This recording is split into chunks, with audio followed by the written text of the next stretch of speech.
আসসালামু আলাইকুম প্রিয় দর্শক। বিএনপি আমার মনে হয় গত কয়েকদিনের মধ্যে একটা বড় এবং ইতিবাচক রাজনৈতিক পদক্ষেপ আজ নিয়েছে, এবং সেই পদক্ষেপটা হলো যে তারা জাতীয় সংসদের আসন্ন যে নির্বাচনের ডেট ঘোষণা করা হয়েছে ফেব্রুয়ারিতে, সেই নির্বাচনের জন্য তারা আজকে 2 শতাধিক আসনের সম্ভাব্য প্রার্থী নির্বাচন করেছে।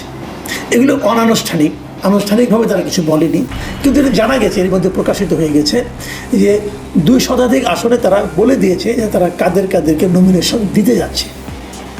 তাদের এই সিদ্ধান্তটা আমার কাছে খুবই ইতিবাচক মনে হয়েছে, এই কারণে যে আরও অনেক দিন আগেই জামায়াতে ইসলাম কিন্তু তাদের সকল আসনেরই প্রার্থী নির্বাচন করে ফেলেছিল, যে তারা কাদেরকে কোন আসনে কোন ব্যক্তিকে তারা মনোনয়ন দেবে এটা তারা নাম আগেই জানিয়ে দিয়েছিল। এবং সেই অনুযায়ী আমি যতটুকু জানি এবং আমি বিভিন্ন জায়গা থেকে খবর নিয়েছি যে সারা দেশের বিভিন্ন এলাকায় জামায়াতের সেই প্রার্থীরা এরই মধ্যে তাদের প্রচারণা শুরু করেছে, এবং তাদের প্রচারণা স্টাইলটা খুব ইন্টারেস্টিং। তারা প্রথমত প্রচারণা করছেন বাড়িতে গিয়ে এবং মহিলাদের মাধ্যমে। মহিলাদের মধ্যে জামায়াতে ইসলামী এরই মধ্যে খুব ভালো একটা অবস্থান করে নিয়েছে বলে আমি যতটুকু বুঝতে পেরেছি, সে অনুযায়ী আমার মনে হচ্ছে তারা মেয়েদের মধ্যে জামাতের একটা ভালো সাপোর্ট তারা এরই মধ্যে তৈরি করতে পেরেছে।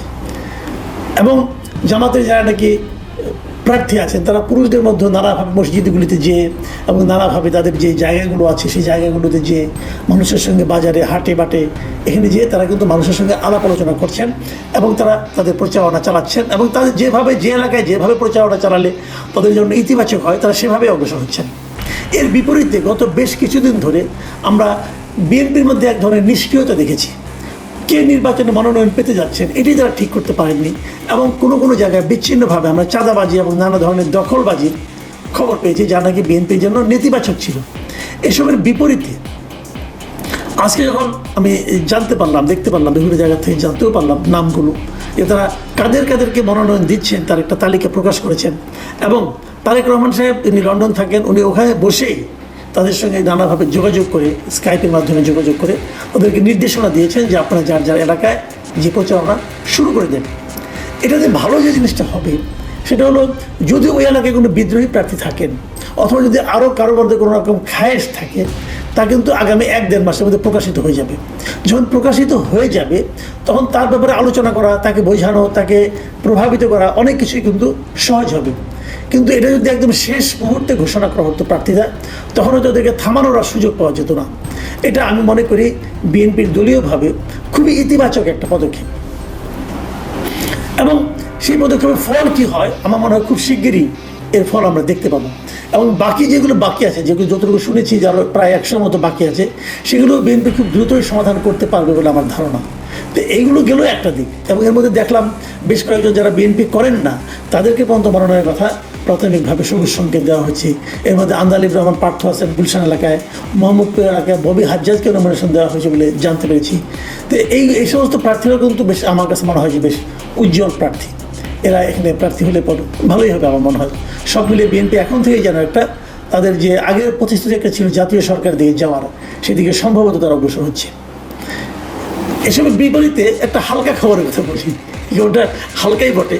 হালকা হলে এরকম, আজকে জাতীয় নাগরিক পার্টির মুখ্য সমন্বয়ক মানে এনসিপির মুখ্য সমন্বয়ক নাসিরউদ্দিন পাটোয়ারি তিনি আজকে নির্বাচন কমিশনে গিয়েছিলেন তাদের নিবন্ধন এবং প্রত্যেকের সমস্ত বিষয়ে কথা বলার জন্য। এবং ওখান থেকে বের হয়ে এসে তিনি তার বরাবরের মতো আগে যেগুলি করতেন এখন সেরকম মানে একটা ভবিষ্যৎবাণী করে দেন। সেই ভবিষ্যৎবাণী উনি যেটা করেছেন সেটা আবার কিন্তু আমার মনে হয় বিশেষ অনেক লোকের মধ্যে বেশ কৌতূহলের উদ্রেক করবে। সেটা কি উনি বলেছেন যে আসন্ন নির্বাচনে জাতীয় নাগরিক পার্টি মানে এনসিপি তারা নাকি 150টা আসন পাবে। তার মানে 150টা আসন যদি তারা পেয়ে যায় তাহলে তারা সরকার গঠন করবে।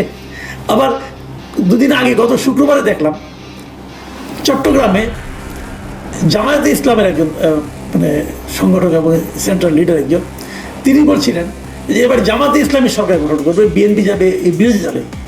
তো উনি জামাত এবং বিএনপির মধ্যে একটা কম্পিটিশন দেখছেন, উনি এনসিপিকে পাত্তাই দিচ্ছেন না। আবার এদিকে এখন দেখছি এনসিপি তাদেরকে বিএনপিকে একটা পাত্তা দিচ্ছেন, যিনি বলছেন যে বিএনপি 50 থেকে 100টা মতো আসন পাবে, ধরে যদি 100টাই পায়, আর ওনারা পাচ্ছেন হলো গিয়া 150টা 250। তাহলে জামাতের জন্য তো থাকে মাত্র 50টা, জামাতকে বাকি 50টা সবগুলি পাবে? যদি পায় তাহলে জামাতের কী হবে? জামাতে তাহলে বিরোধী দলে থাকলেও 3 নম্বর দল হিসেবে থাকতে হবে। তো হিসাবটা যেন কেমন হয়ে গেল না? এইগুলি হয় কি সাধারণ মানুষের মধ্যে এক ধরনের কৌতুকের জন্ম দেয়। নাসিরুদ্দিন পাটোয়ারি এসব করে বুঝেন আমার মনে হয় না, ওনাকে বলে লাভ নাই। বাট ওনার যারা নেতা আছেন, ওনার দলের যারা লোক আছেন, তাদেরকে মানে আমি বলতে চাই যে আপনারা এই পাটোয়ারি সাহেবকে একটু থামান। হ্যাঁ, পাটোয়ারি সাহেব যেগুলো বলছেন এগুলো তো মানুষ হাসাহাসি করছে আপনাদের নিয়ে। আপনার কয়টা আসন পাবে? আমি কয়েকদিন আগে একটা জায়গায় একটা টকশোতে একটা মানে আপনার আলোচনায় আমি বলেছিলাম যে এই এনসিপির টোটাল ভোট ইসলামী আন্দোলনের অর্ধেক ভোটের সমান হবে কিনা আমার সন্দেহ আছে।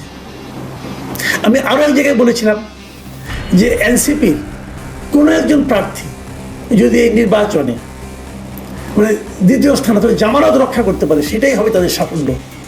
এগুলি যে আমি বলেছি এটা কিন্তু এনসিপির প্রতি আমার কোনো রকম মানে আপনার নেগেটিভ দৃষ্টিকোণ থেকে বলিনি, আমি আমার অবজারভেশন থেকে বলেছি। আমি তো দিন দুনিয়া একটু খোঁজখবর রাখি, খবর টবর তো রাখি। সেখানে এনসিপির অবস্থা তো ভালো না, কোথাও ভালো না। আপনারা স্টুডেন্টদের মধ্যে আছেন, স্টুডেন্টদের নিয়ে আপনাদের দল, ছাত্রদের মধ্যে আপনাদের বিপুল জনপ্রিয়তা থাকার কথা। ডাকসু নির্বাচনে 5 নম্বর 6 নম্বর হয়েছেন ভাই। জাকসু নির্বাচনে আরও খারাপ করেছেন।